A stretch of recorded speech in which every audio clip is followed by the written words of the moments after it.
Assalamualaikum warahmatullahi wabarakatuh.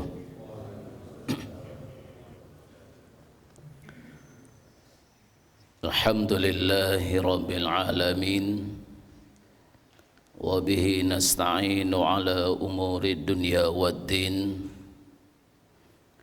Ashhadu an la ilaha illallah wahdahu la syarika lah, wa ashhadu anna Muhammadan abduhu wa rasuluh, la nabiyya wa la rasula ba'dah. Allahumma salli wa sallim wa barik ala Muhammadin wa ala alihi wa ashabihi ajma'in. Amma ba'd. Bapak Ibu kaum muslimin, kaum muslimah, jemaah salat subuh rahimakumullah, semoga kita semua selalu dan senantiasa mendapatkan curahan rahmat ridho dari Allah Subhanahu wa taala. Alhamdulillah, segala puji dan syukur kita ucapkan dan kita ungkapkan kehadirat Allah Subhanahu wa taala, karena nikmatnya, karena rahmatnya dan ridhonya di subuh ini kita bisa hadir di masjid yang kita cintai ini, yang insyaallah masjid yang penuh barakah. Kita hadir untuk melaksanakan panggilan Allah, melaksanakan salat subuh secara berjamaah, dan alhamdulillah Allah memberikan kita kesempatan, kelonggaran untuk tetap i'tikaf di masjid ini, sekaligus dalam rangka kita thalabul ilmi.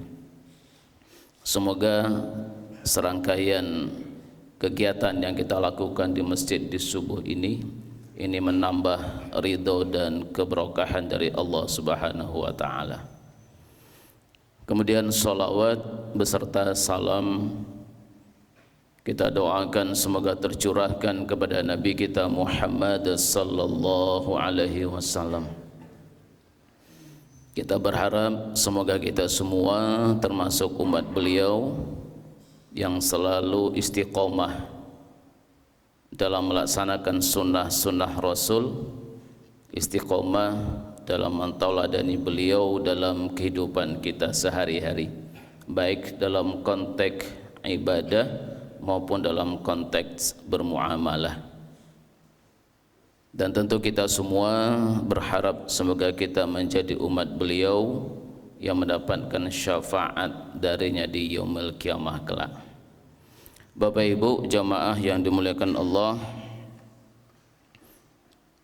tema kajian kita di subuh yang barokah ini adalah kedudukan anak terhadap orang tua di dalam Islam. Hari ini kita akan bicara membahas tentang bagaimana hubungan antara anak dan orang tua. Bagaimana kedudukan anak itu terhadap orang tua di dalam agama kita. Tema ini penting untuk kita bahas.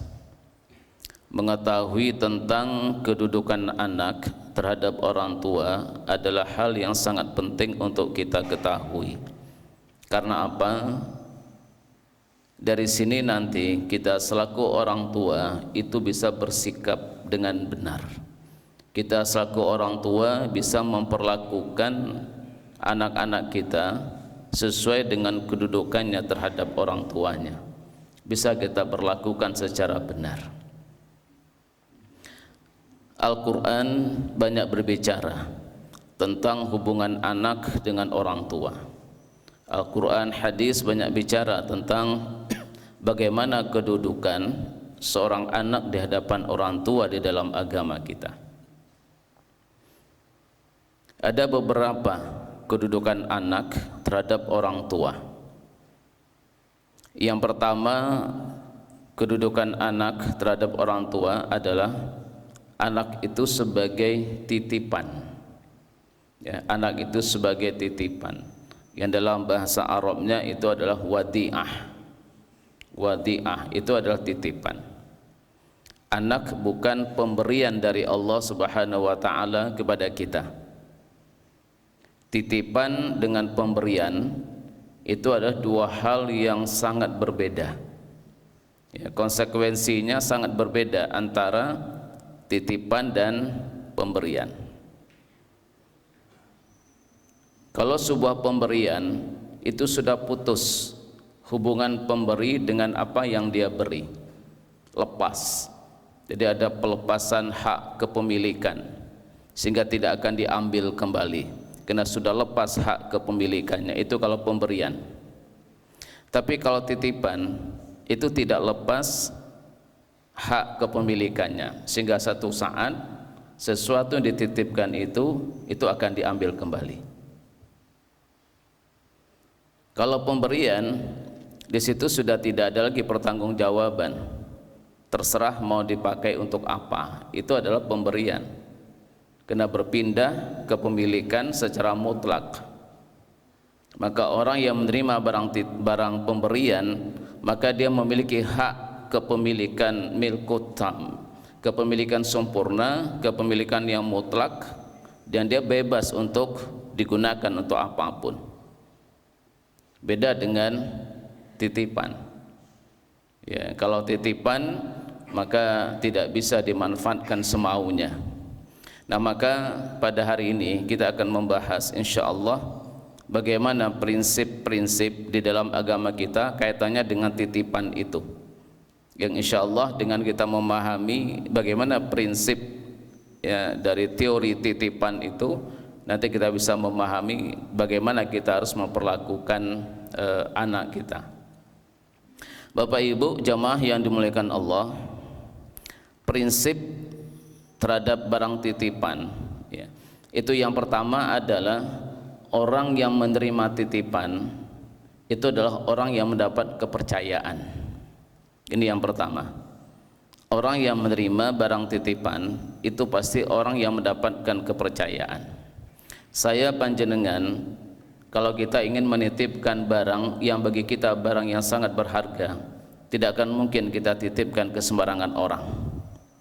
Ya, orang yang menjadi pilihan kita untuk kita titipkan barang yang sangat berharga, tentulah orang yang kita anggap orang itu orang yang bisa dipercayai. Saya panjenengan misalnya, ya kalau kita akan keluar meninggalkan rumah, mungkin untuk beberapa minggu atau beberapa bulan, sementara di rumah itu ada yang harus kita rawat, katakanlah misalnya kucing, ya katakanlah kucing peliharaan yang berharga yang harus dirawat, lalu kemudian kucing itu akan kita titipkan ke tetangga kita. Padahal kita punya tetangga banyak, ya tetangga yang di depan, yang di belakang, yang samping kanan, samping kiri. Kepada tetangga yang mana yang akan kita titipkan? Maka pilihan kita pasti kepada tetangga yang kita anggap ya, yang kita percayai untuk bisa merawat barang titipan itu. Maka orang yang mendapatkan titipan itu adalah orang yang mendapatkan kepercayaan. Apalagi yang menitipkan itu adalah orang yang dihormati. Tentu yang mendapatkan kepercayaan itu merasa ya sangat disanjung, merasa bangga karena dia mendapatkan kepercayaan dari orang-orang yang penting. Mungkin kalau kita ilustrasikan, seseorang yang memiliki katakanlah pondok pesantren dari sebuah yayasan, katakanlah begitu, misalnya Yayasan Muhammadiyah misalnya. Lalu kemudian pondok itu dititipin oleh pimpinan pusat Muhammadiyah. Ya, tolong ya ini saya punya anak, saya titipin anak saya ke pondok ini. Itu bagi pimpinan pondok Bapak Ibu, itu sebuah kebanggaan luar biasa. Ya. Suatu kebanggaan luar biasa. Kenapa? Mendapat kepercayaan dari orang yang penting di kalangan Muhammadiyah. Demikian juga yayasan yang lain, Nahdlatul Ulama, pesantren Yayasan Nahdlatul Ulama, mendapat titipan dari pimpinan pusat titipan anak. Pasti yang mengelola pondok pesantren itu merasa tersanjung, merasa mendapatkan kepercayaan dari orang yang penting. Ini hubungan sesama manusia. Bagaimana kalau kita mendapatkan percayaan dari Allah Subhanahu wa taala? Tentu sebuah kebanggaan yang luar biasa seseorang mendapatkan kepercayaan dari Yang Maha Kuasa. Maka orang-orang yang Allah berikan putra-putri dalam kehidupan ini, sesungguhnya dia adalah orang yang mendapatkan kepercayaan dari Allah Subhanahu wa taala. Maka ini harus dijadikan sebagai dasar kita untuk bersyukur. Seseorang yang mendapatkan putra dalam kehidupan ini harus bersyukur. Karena apa? Karena dia terpilih menjadi orang yang mendapatkan kepercayaan dari Allah Subhanahu wa taala. Karena anak itu adalah sebagai titipan Allah. Ini yang pertama, prinsip dari titipan atau wadi'ah. Ya, orang mendapatkan kepercayaan. Yang kedua, Bapak Ibu jemaah yang dimuliakan Allah, prinsip yang kedua dari wadi'ah atau barang titipan itu adalah karena itu merupakan amanah, merupakan kepercayaan, maka yang menerima barang titipan itu wajib menjaga kepercayaan itu. Wajib menjaganya, wajib merawat barang-barang yang dititipkan itu, dan dirawat sesuai dengan keinginan si penitip. Jadi merawat, memperlakukan barang titipan itu sesuai dengan keinginan yang menitip, bukan sesuai dengan keinginan yang menerima barang titipan. Kalau tadi kita contohkan menitipkan seekor kucing peliharaan, ya, maka di situ ada cara-cara memperlakukannya. Jenis makanan apa yang harus diberikan kepada kucing itu harus sesuai dengan yang diinginkan oleh pemiliknya. Pemiliknya akan menyampaikan, ini nanti kucing tolong dikasih makan dengan makanan yang mereknya A, atau dengan mereknya B, atau dengan mereknya C. Jangan diberi makan dengan merek yang lain. Ini keinginan si penitip. Maka yang menerima titipan kucing tadi, dia tidak boleh memberikan makan dari jenis makanan yang tidak boleh diberikan oleh penitip. Dan dia harus mengikuti, ya, apa yang diinginkan oleh si penitip. Ini teori titipan seperti itu. Maka kita yang mendapatkan titipan seorang putra, maka putra-putri yang Allah titipkan kepada kita harus kita rawat, harus kita perlakukan sesuai dengan keinginan yang menitip, sesuai dengan keinginan Allah Subhanahu wa ta'ala. Apa yang Allah inginkan ketika Allah menitipkan seorang putra kepada kita, harus kita lakukan sebagaimana yang Allah inginkan, bukan seperti yang kita inginkan. Rasulullah sallallahu alaihi wasallam mengatakan, ya, kepada seseorang yang dititipin seorang putra, Rasulullah katakan, ayyuhsinasmahu. Yang pertama yang diinginkan oleh Allah adalah agar anak itu diberi nama yang baik. Ini keinginan Allah. Orang yang mendapatkan titipan putra, berilah putra itu atau putri itu dengan nama yang baik. Nama yang baik, salah satu bentuk nama yang baik itu adalah nama yang memiliki makna yang baik. Nama yang memiliki makna, ya, yang mana itu makna yang baik. Karena ada juga nama yang memiliki makna tapi maknanya tidak baik. Ya, mohon maaf, misalnya ada yang beri nama, mohon maaf kalau ada yang bernama ini, misalnya Kaslan, misalnya begitu. Namanya apa? Kaslan. Pada Kaslan itu kalau diterjemahkan dalam bahasa Arab itu maknanya malas, Pak. Ya, maknanya malas. Memang itu berbahasa Arab gitu.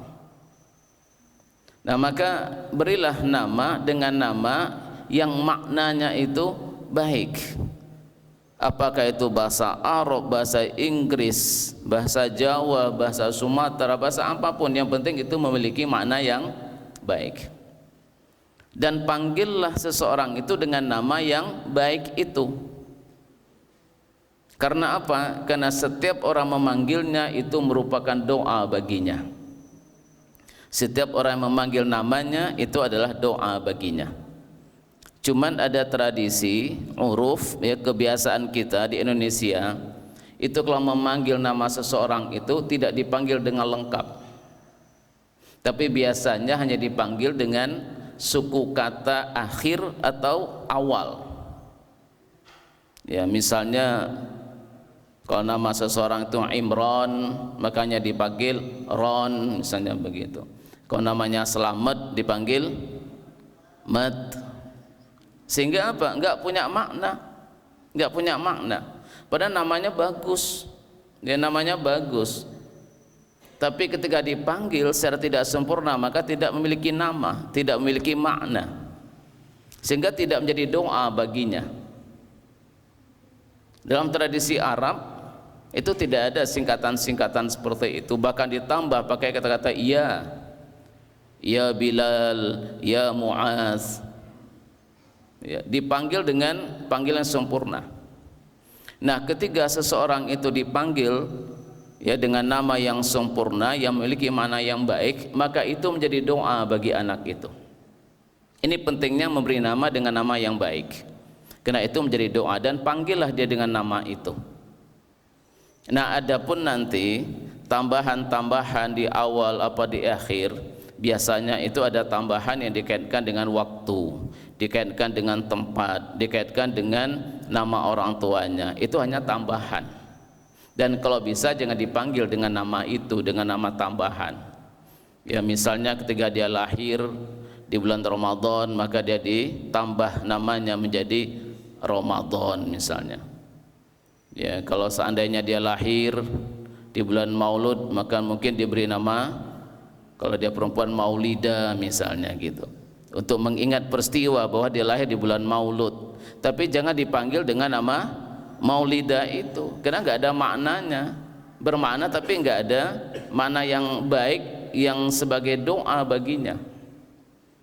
Ya, apalagi misalnya dengan bahasa-bahasa bulan Masehi, kan banyak ya orang yang lahir di bulan Januari, nanti mungkin diberi nama Januar misalnya, Februari Febri misalnya gitu, Maret menjadi Marto atau Marta, April menjadi Aprilia misalnya begitu, Juni, ini banyak ini nama orang, Juniarti, Juniarto misalnya gitu, Juli, ya, Agus menjadi macam-macam, Agustina, Agus apa gitu, September Septi misalnya.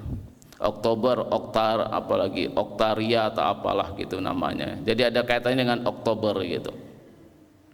September, Septi, dan seterusnya sampai Desember, namanya Desi misalnya begitu. Lalu kemudian dipanggil dengan nama-nama bulan itu. Lalu apa doanya di situ? Ini mohon maaf kalau di antara jamaah ada yang sudah terlanjur diberi nama itu. Ya, kemarin kan lagi ngetren bulan Agustus, ya namanya Agus, dikasih makan gratis kan gitu Pak, ya kan?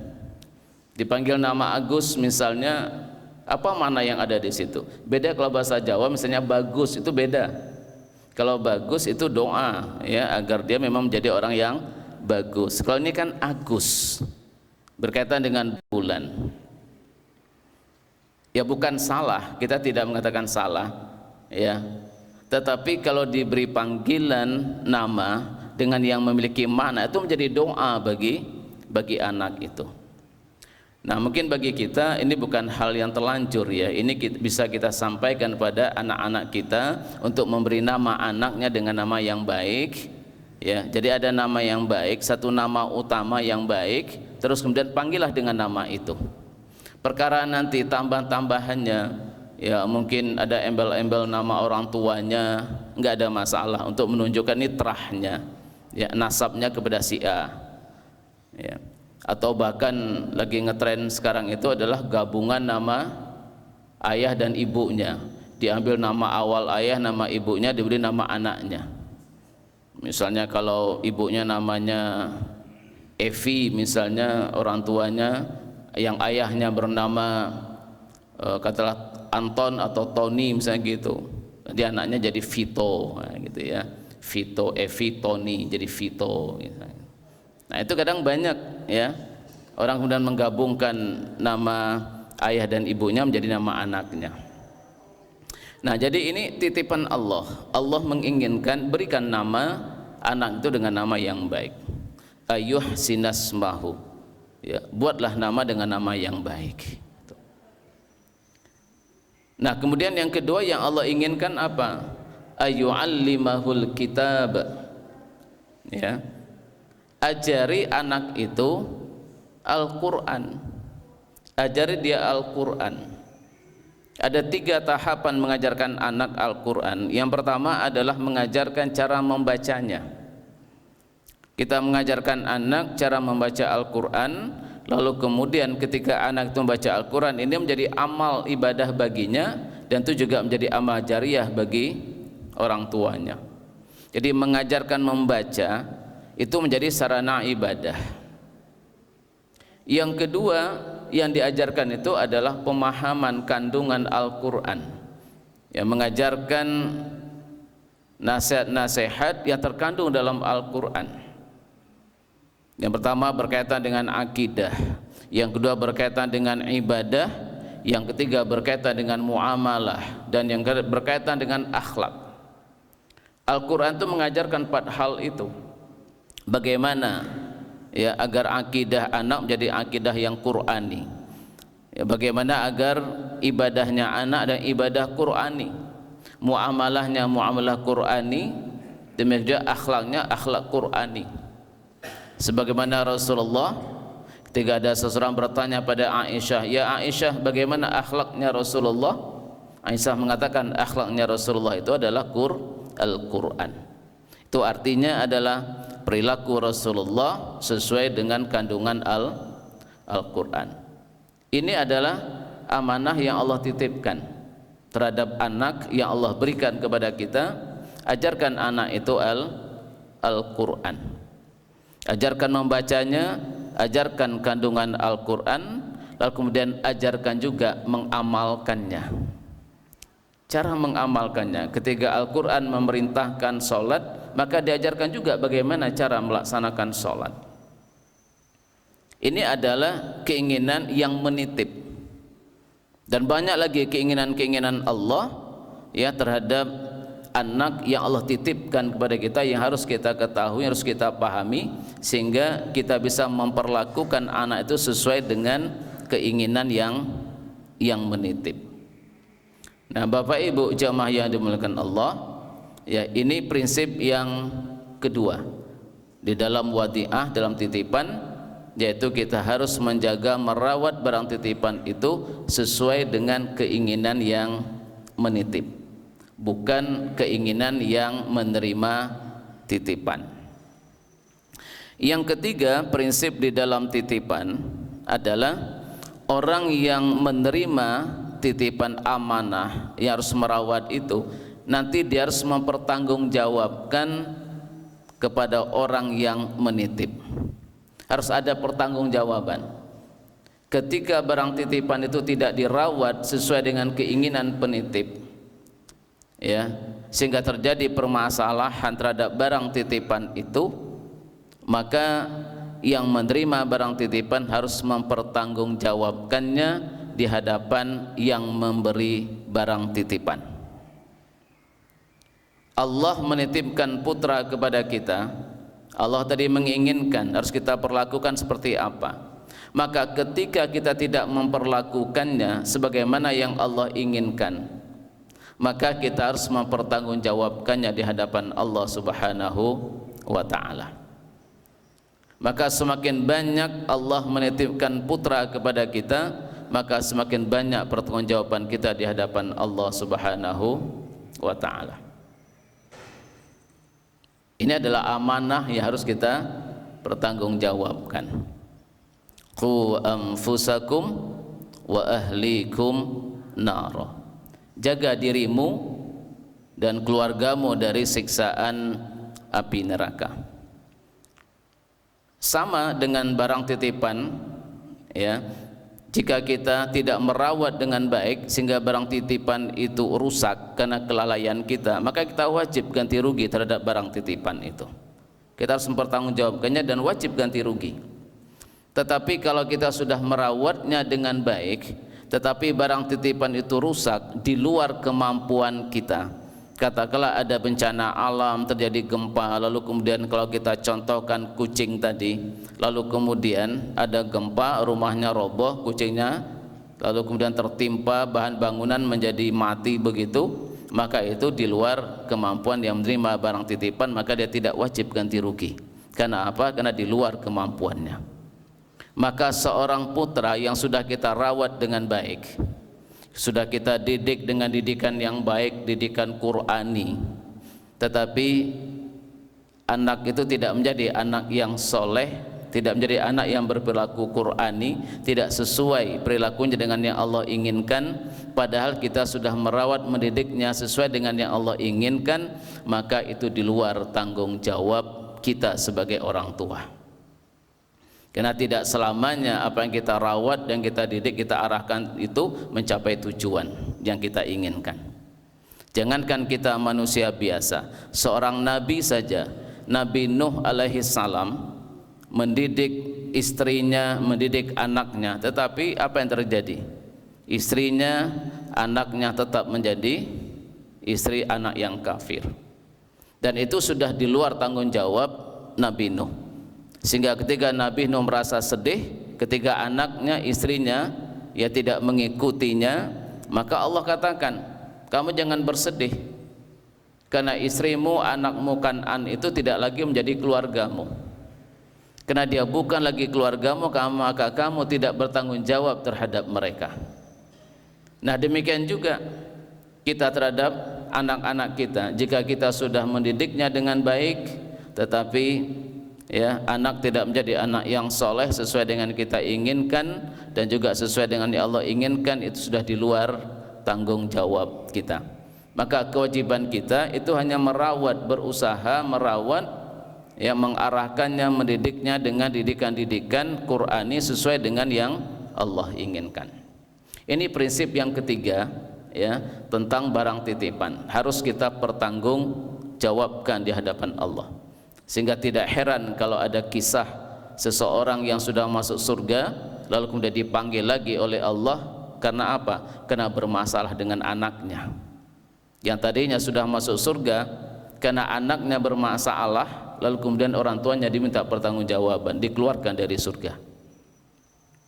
Nah, Bapak Ibu jamaah yang dimuliakan Allah, yang keempat, prinsip dalam barang titipan itu adalah penitip atau yang memiliki barang itu boleh mengambil barang titipan itu sewaktu-waktu, kapanpun dia inginkan. Ini nanti yang berbeda dengan pemberian. Kalau pemberian sudah tidak bisa diambil lagi, tapi kalau titipan dia diberikan kebebasan dari sisi waktu, kapanpun dia inginkan. Seperti Bapak Ibu menitipkan uangnya di lembaga keuangan, apakah itu bank ataupun non bank, menitipkan uang di situ, kapanpun Bapak Ibu boleh mengambilnya. Kalau itu akunnya adalah wadiah, titipan.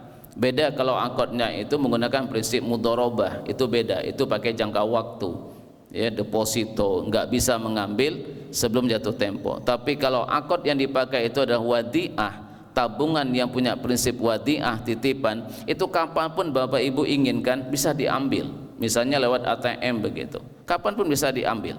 Karena prinsip barang titipan itu, ya, penitip atau pemilik barang itu berhak mengambil kapanpun. Demikian juga putra putri yang Allah titipkan kepada kita, itu titipan Allah, maka Allah bisa mengambil sewaktu-waktu. Maka ada yang Allah ambil masih dalam kandungan, Allah ambil. Ada yang Allah ambil baru aja lahir, Allah ambil. Ada yang sudah 1 tahun, Allah ambil. Ada yang 2 tahun, ada yang 3 tahun, bahkan ada yang 10 tahun baru Allah ambil. Ada yang tidak diambil-ambil sama Allah. Itu adalah haknya yang menitip. Demikian juga kita kalau menerima barang titipan tadi, ya, yang tidak ditentukan sampai kapannya, Nah, maka yang menitip itu bebas kapanpun dia mengambil, dan yang menerima titipan itu tidak boleh marah Bapak Ibu, tidak boleh protes dengan yang memberi barang titipan. Jangan diambil sekarang, itu tidak boleh. Kenapa? Itu hak prerogatifnya yang menitip. Maka ketika seseorang yang punya putra, Allah ambil putranya, sesungguhnya dia tidak boleh protes kepada Allah. Ya, tidak boleh protes kepada Allah ketika putra itu Allah ambil, karena itu barang titipan. Nah, ini yang keempat. Jadi pemilik barang titipan itu berhak mengambil kapan saja barang titipannya itu. Prinsip yang kelima terhadap barang titipan itu adalah yang menitip, ya, jika barang titipan itu membutuhkan biaya perawatan, maka yang menitip itu wajib menanggung biaya perawatannya. Kalau kita contohkan pada kucing tadi, jika kucing itu butuh biaya perawatan, butuh biaya makan, mungkin kemudian biaya ke dokter dan seterusnya, maka semua biaya yang dibutuhkan oleh barang titipan itu menjadi tanggung jawab yang menerima barang, yang punya barang, yang menitip. Pemilik kucing itulah yang bertanggung jawab terhadap semua biaya perawatan. Nah, Bapak Ibu, ketika putra putri itu Allah titipkan kepada kita, dan sudah barang tentu putra putri kita itu membutuhkan biaya kehidupan, biaya pendidikan, ya, biaya pakaian dan seterusnya, maka sesungguhnya semua biaya hidup yang dibutuhkan oleh putra putri kita itu sudah menjadi tanggung jawab Allah, bukan tanggung jawab orang tua. Maka setiap anak yang Allah titipkan kepada kita itu membawa rezekinya sendiri-sendiri. Karena apa? Karena itu titipan Allah, dan Allah sudah menitipkan pada anak itu biaya hidupnya yang dititipkan lewat orang tuanya. Sehingga ketika zaman jahiliyah sebelum Islam itu banyak orang-orang yang membunuh anak perempuannya. Kenapa? Karena anak perempuan itu dianggap konsumtif, tidak produktif. Anak perempuan itu dianggap menghabiskan, bukan menghasilkan, menjadi beban hidup bagi orang tua. Maka banyak anak-anak perempuan yang dibunuh, ya, semasa zaman jahiliyah. Lalu awal-awal Islam Allah katakan, wala taqtulu auladakum khasyata imlaq. Kamu jangan bunuh anakmu karena takut miskin. Ya, jangan kau bunuh anakmu karena kamu takut miskin. Nahnu narzuquhum wa iyyakum, kata Allah. Kamilah yang memberi anakmu itu rezeki, bukan kamu. Jadi Allah tegaskan, bukan kamu yang memberi rezeki anakmu, tapi kamilah, kata Allah, yang memberi rezekinya. Maka kamu jangan sampai membunuh anakmu hanya karena takut miskin. Bukan kamu yang menanggung biaya hidup anak itu, tapi kamilah, kata Allah, yang menanggung biaya hidupnya. Sehingga hari ini mungkin ada cara berpikir jahiliyah yang modern, ya. Bukan membunuh secara zahir, tapi ada orang-orang yang tidak ingin mendapatkan anak yang banyak. Dia merasa satu anak saja sudah begitu repotnya, susahnya untuk menghidupkannya, membiayai hidupnya, menyekolahkannya, sehingga tidak mau lagi menambah anak lebih banyak. Karena apa? Merasa terbebani, merasa tidak mampu. Itu ada dalam, ya, kehidupan saat ini. Orang merasa anak itu menjadi beban dalam kehidupannya. Maka dalam hal ini kita harus paham bahwa dalam teori penitipan, bahwa anak itu menjadi tanggung jawab Allah yang menitipkan kepada kita. Maka semua orang membawa rezekinya masing-masing. Maka orang Jawa itu mengatakan banyak anak itu banyak rezeki, karena masing-masing anak bawa rezeki. Ini prinsip yang kelima, ya, terhadap barang titipan.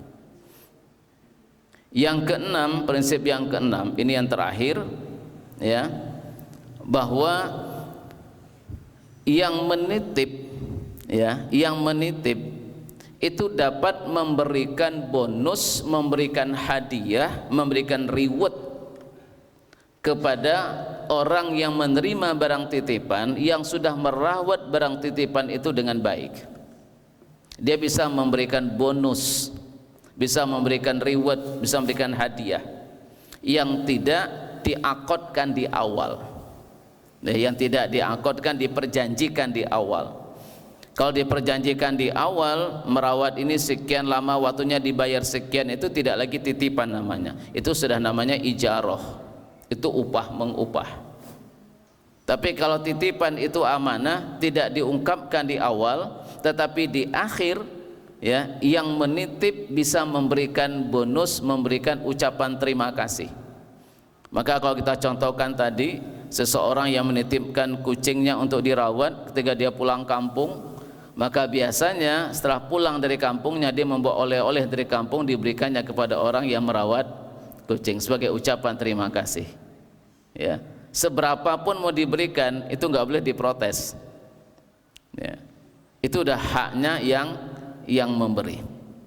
Maka ketika kita dititipin seorang anak, kita rawat anak dengan baik, yakinlah bahwa Allah akan memberikan bonus, Allah akan memberikan penghargaan, Allah akan memberikan reward terhadap apa yang kita lakukan di dalam merawat anak. Semakin baik, semakin bagus, semakin benar kita dalam merawat amanah itu, maka akan semakin besar bonus yang akan Allah berikan. Dan Allah akan memberikan bonus duniawi, juga akan memberikan bonus ukhrawinya. Nah, inilah Bapak Ibu, ya, 6 prinsip di dalam barang titipan, sehingga anak yang Allah titipkan pada kita berlaku 6 prinsip ini. Bapak Ibu kaum muslimin jamaah subuh rahimakumullah, tentu dalam waktu yang singkat, ya, tidak mungkin kita akan menyampaikan semua kedudukan anak, ya, terhadap orang tua. Ini baru satu saja kita bahas, yaitu sudah menghabiskan waktu yang cukup banyak, yang insyaallah mungkin di lain waktu untuk kedudukan anak yang berikutnya, karena banyak sekali, ya, ada 6 juga itu, ya, ada anak sebagai fitnah, ya, sebagai ujian, ada anak sebagai musuh bagi orang tuanya, ada juga anak itu sebagai perhiasan bagi orang tuanya, ada anak itu juga sebagai qurratu a'yun, penyejuk hati bagi orang tuanya, dan ada juga, ya, anak itu sebagai ladang ibadah, ladang amal jariah bagi orang tuanya, yang insyaallah di lain waktu, di lain kesempatan, ya, mungkin kedudukan yang lain akan kita bahas kemudian. Semoga yang satu ini memberikan banyak manfaat bagi kita, dan semoga kita bisa memperlakukan putra putri kita yang Allah titipkan pada kita secara benar dan secara proporsional. Demikian Bapak Ibu, semoga bermanfaat. Tentunya mohon maaf atas banyak kurang, salah, dan khilaf dari apa yang saya sampaikan. Demikian Bapak Ibu, kajian di pagi hari ini, semoga ini menjadi barokah dalam kehidupan kita, semoga bisa kita amalkan, ya, dalam kehidupan kita sehari-hari. Sekali lagi mohon maaf atas kekurangan, kesalahan, dan kekhilafan. Wassalamualaikum warahmatullahi wabarakatuh.